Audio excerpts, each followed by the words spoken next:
perch gun. When we do hit something, it will mostly penetrate as well. And that means a good amount of sweet and juicy damage. The rate of fire is quite solid as well, with about 4 rounds a minute, meaning an around 15-second reload. Now all of this gives us one of the best DPMs among the Tier 4 arty pieces, and the best thing is that, due to the good penetration, we can actually make this happen rather reliably as well. The sheer velocity is one of the best as well, giving the enemy less chance to move, and also making leading your shots against moving targets a hell of a lot easier. Gun handling in general is really fine too. The accuracy is actually one of the best with only 0.71 meters dispersion, and the aim time is a solid 5.3 seconds as well, even if it's not really exceptional at this tier.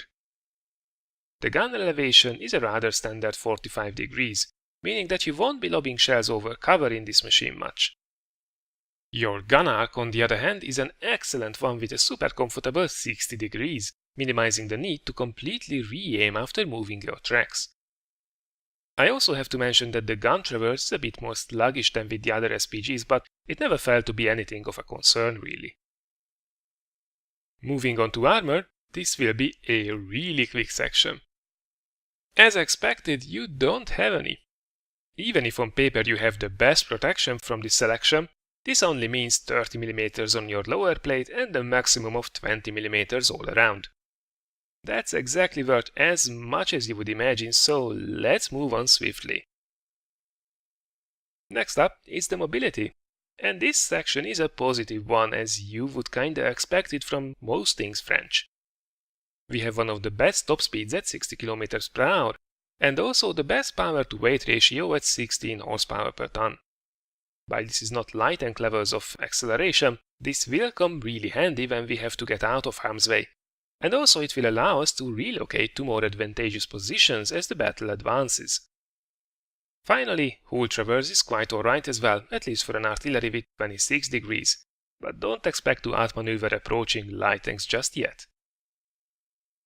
And finally, camo is actually one of the best once again, which is great news. View range on the other hand with 290 meters is rather average, and signal range is alright too. Equipment-wise, since vents are not available on this machine due to this being an open-topped vehicle, I suggest to use a gun rammer, gun laying drive and a camo net combination. Crew skill-wise, the setup is the super bog-standard one for artillery, brothers in arms followed by 6 hands and camo on everyone. So just to summarize, the AMX 105 AM MLE 47 is a small and sneaky artillery with a punchy and surprisingly accurate gun. Sounds promising? Let's see how it does in action. Alright, so here we are in our Tier 4 French artillery, duking it out on an encounter matching good old Roomberg.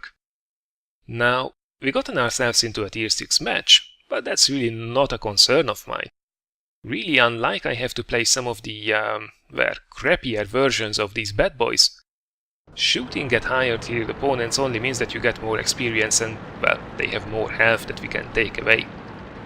The top of the turret and the engine decks are usually the same shitty armored ones that you can easily penetrate, so it doesn't really make a huge difference.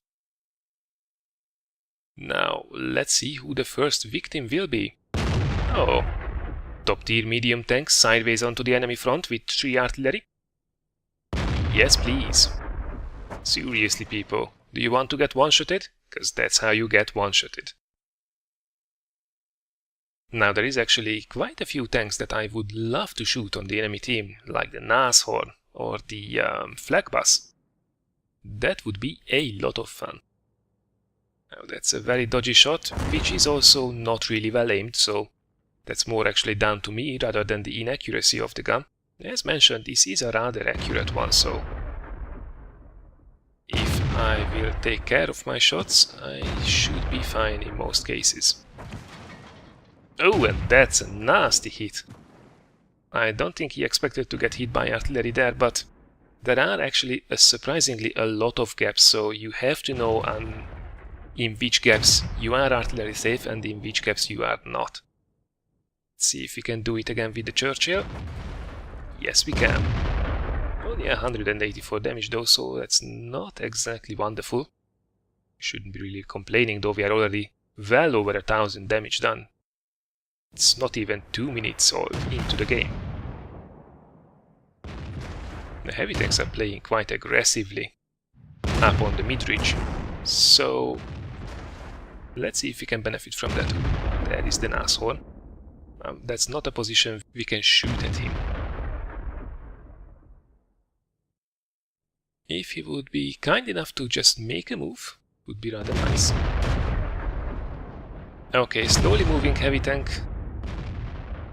Pretty much sideways on, no problem. Oh, that was a bit of a shame. That's a bit of a long shot. But the aim was about alright. Okay. Another tier 6 heavy tank. Absolutely spotted and in the open. And he is a lucky guy that I hit probably his turret front. His most heavily armored part, so the armor did negate most of the splash damage.